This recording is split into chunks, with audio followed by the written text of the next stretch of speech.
The courtroom was heavy with tension, the only sounds the ticking of an old brass clock mounted high above the judge's bench and the occasional faint scrape of a pen against paper.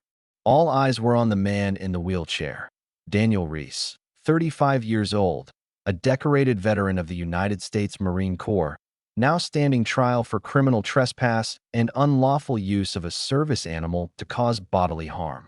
Daniel sat motionless, his posture upright, hands clasped loosely in his lap. His face gave away nothing. Sitting at his side was Titan, a sleek, muscular German shepherd, his black and tan coat gleaming under the fluorescent lights. Titan didn't move, not even a twitch, except for his eyes, keen, watchful, locked onto the witness stand with a focus that was almost human. The prosecutor, a woman with sharp features and a sharper tone, stalked back and forth in front of the jury like a predator sizing up its prey. "Ladies and gentlemen," she said, voice ringing off the cold walls, "this isn't about medals or parades. This is about accountability. This man," she jabbed a manicured finger toward Daniel, "chose to take matters into his own hands. He invaded private property. He unleashed a combat-trained dog on a civilian. Whatever he endured overseas, it does not excuse what he did here." Some members of the audience murmured, some nodding, some bristling. Daniel remained still. Years ago, a roadside explosion in Helmand province had cost him the use of his legs and left his voice permanently weakened. Speaking was hard, but silence had become his armor. On the stand, the man identified as the victim, Gregory Dane, painted himself as the picture of innocence. "He stormed into my yard out of nowhere," Dane said, his voice rising dramatically. "That animal," he gestured at Titan with an accusatory hand, "charged at me. I didn't do anything. I was minding my own business." Titan's ears twitched. His eyes sharpened, body coiling subtly. Daniel noticed the tension immediately. He made a slight motion with his fingers, thumb folded in, two fingers raised, palm firm, an old military hand signal between them. Titan rose silently to his feet. There was an audible gasp from the gallery. The judge glanced up sharply. "Control your animal, Mr. Reese." But Daniel didn't move. He didn't have to. Titan walked forward. No barking, no snarling. Just a purposeful, deliberate movement toward the witness stand. The bailiff hovered uncertainly, unsure whether to intervene. Gregory Dane shifted in his chair, his confidence flickering. Titan stopped 2 feet from the witness box, sniffed the air once, then barked. One sharp, commanding sound. Dane jerked backward in his seat. Titan nosed forward, sniffing around the hem of Dane's trousers. Then, in a quick, almost surgical move, Titan nudged open the flap of Dane's jacket. The child's toy fell to the floor with a clatter. A small plastic dinosaur keychain, sticky and stained with what looked unmistakably like blood. The courtroom froze. The judge stood slowly, her eyes fixed on the tiny object on the floor. "What is that?" she demanded. Gregory Dane's face went ashen. I don't know," he stammered. "That's not mine." Titan sat back, staring at Daniel with steady, waiting eyes. Daniel nodded once. The judge turned to the bailiff. "Secure that. Get it tested immediately." She banged her gavel sharply. Court is in recess. Outside the 4 walls of the courtroom, a different battle was still raging, one that had begun years earlier under a foreign sun, with sand that stuck to skin and memories that refused to fade. Daniel Reese had been a platoon sergeant, calm under pressure, fiercely protective of his men. But there had been one teammate who wasn't human, Titan, a military working dog trained in reconnaissance, explosive detection, and personal protection. Titan had been relentless, his senses honed for danger invisible to the human eye. Their bond was more than handler and dog. It was survival that it had all come crashing down during a mission outside the battered city of Lashkar. An IED detonated unexpectedly. Daniel remembered the heat, the noise, the sensation of flying backward through the air. Then pain. 1,000 needles of pain. And Titan, bleeding, half-blind, crawling toward him, refusing to leave his side. Back home, recovery had been grueling. Daniel was paralyzed from the waist down. Shrapnel had torn through his vocal cords, leaving his speech broken, breathy, and effortful. But Titan? Titan was listed as non-deployable. Blinded partially in one eye, bearing shrapnel scars of his own, he was slated for retirement. Daniel fought to adopt him.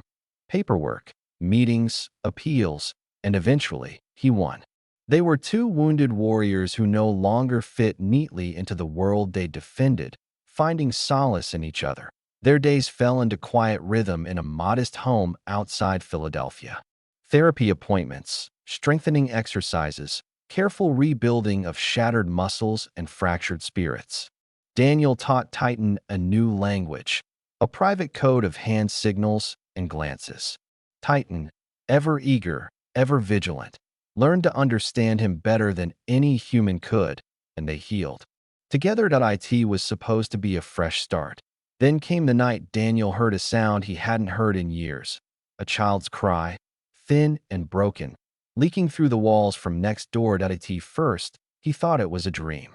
But Titan's sudden growl, a low, vibrating warning, snapped him awake. Rolling silently to the window, Daniel peered into the shadows.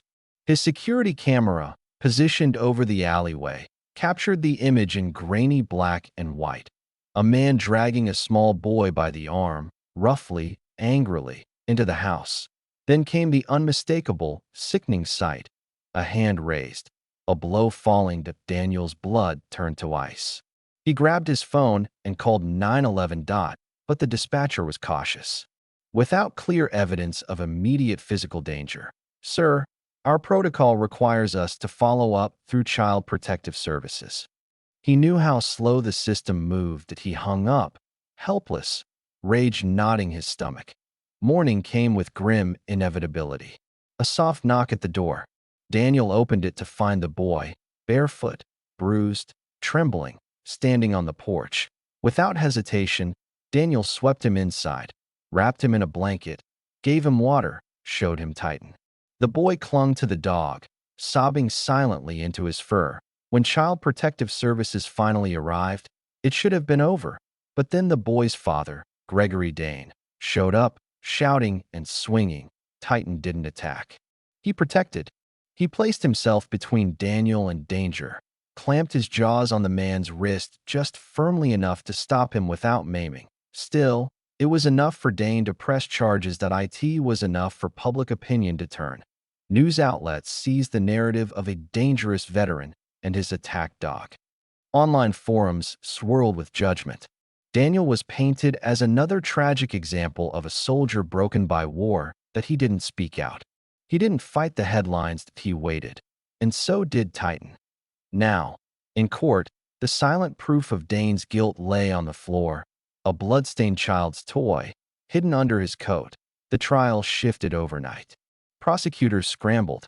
Investigators descended. It didn't take long for the full truth to unravel. The boy, whose name was Logan, was placed into foster care. Dane was arrested. Melanie Dane, the boy's mother, testified fully after seeing the evidence, admitting she had been too frightened to act. And Daniel Reese? Cleared of all charges that he never asked for attention. But attention found him anyway. The video footage of Titan revealing the keychain in court went viral, garnering millions of views in days. Headlines screamed, "Veteran's dog uncovers truth in courtroom shock." Offers flooded in, book deals, TV appearances, endorsements.